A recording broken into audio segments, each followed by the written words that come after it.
नहीं दुखाए कमरिया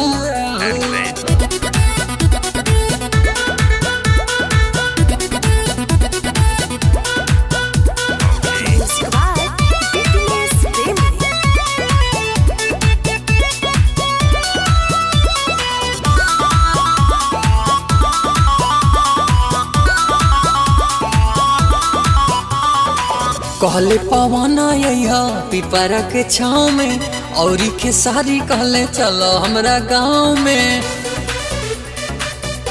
हाँ हाँ कहले पवन यहा पिपरा के छाँव में औरी के सारी कहले चलो हमरा गाँव में। हो तू पापा के दुलरिया हो दुलरिया हो आवा लड़ा लाना हमसे नजरिया नहीं दुखाए कमरिया हो। आवा लड़ा लाना हमसे नजरिया नहीं दुखाए कमरिया हो।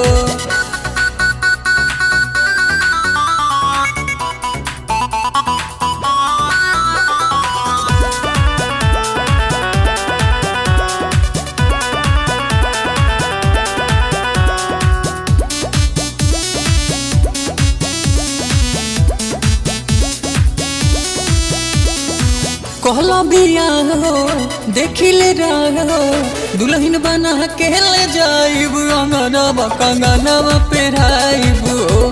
ए रानी तोहर मंगिया सजाइब हो ए रानी तोहर मंगिया सजाइब हो।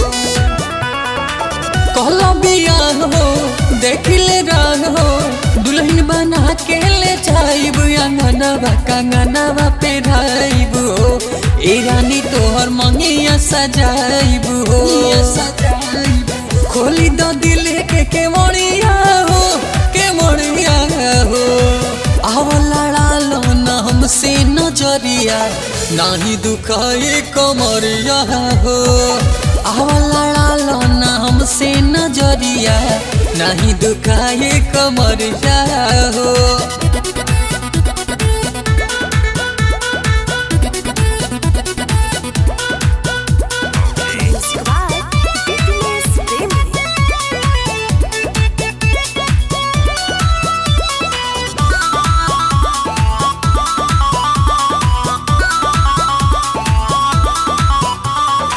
बानी हो होश में देखो न रोश में ऐसे जेरू सबुए धनिया तो जनवा निकालिए ले बुका तमुहावा घुमाइए ले बुका तमुहावा घुमाइए ले बुका।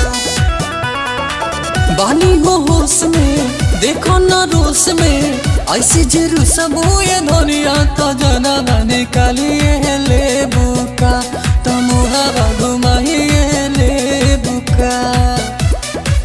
सत्य के हो तू दुलरिया हो।